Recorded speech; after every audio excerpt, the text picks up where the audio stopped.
guys আর নাম হলো মোহাম্মদ ইদ্রিস জাশনরার মতো হদুন ওয়ার্ড লয়ের যে ওয়ার্ড নাকি বেশি জরুরি ওয়ার্ড তো ওনারা ইনোর সুন্দর সাবান শুট তোলাতে সাবান যদি ওনারা চ্যানেল মনোতি নয় লাইক করে দেবেন সাবস্ক্রাইব করে দেবেন শেয়ার করে দেবেন আর ফেচিলা জিন্দিগি ফান্নাক কলাসি নশো দইলি ইনো সাবান তুই কিছু শিখে পারবেন আর ইয়ানতিও কিছু শিখে পারবেন তাহলে আর ইয়ানোর সাই ইয়ানোর সাহেবের আগে আনোর কাহতা আছে ওনারা তো যদি নয়ের দইলি ইনিন শিখে লেবেন আর যদি আয়ের দইলে একখানা সুন্দর করে সাবান খেলা হলে আর তো আয়েন নাকি নয়ের ইয়াঙ্গান সাহেবাল্লাহ তাহলে আল্লাহ শুরু করি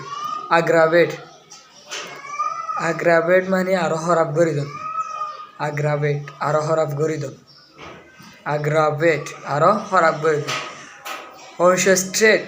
সুরগরি প্যালাইন করুন সুরগরি ফেলাইন করুন অর্শ স্ট্রেট সুরগরি প্যালাইন করুন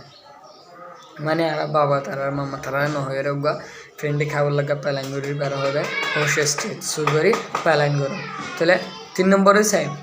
3 নম্বর হদে ঠারনিশ দাগ লগন দাগ লগন মানে হইলে ধরো আর ইজ্জত মো দাগ লাগাই দি ফেলাই আর ইয়াতো দলা বাজমো দাগ লাগাই ফেলাই ইনর হব ঠারনিশ মানে দাগ লাগন দাগ লাগন ইন্টারেস্ট গসাই দন যদি হনিকার অজ্ঞ হসরি গজ্জে আয় জের বা মার গসাই দি এবার হব দে ইন্টারেস্ট গসাই দন আর তো যদি হনিকারও হওয়ার গসাই দন আর হইম ইংলিশের মধ্যে ইন্টারেস্ট গসাই দন তাহলে 1 নম্বরের সাইন রিবিলিয়ন মানে হরাপ মানুষ ধরো আর তো হনিকারও হওয়ার হরাপ মানুষ আর হইম রিবিলিয়ন হরাপ মানুষ আসসালামু আলাইকুম গাইস আমরা তো ভালো লাগলে আশা করি ভালো লাগলে লাইক করে দেবেন শেয়ার করে দেবেন কমেন্ট করে দেবেন আর সাবস্ক্রাইব করে দেবেন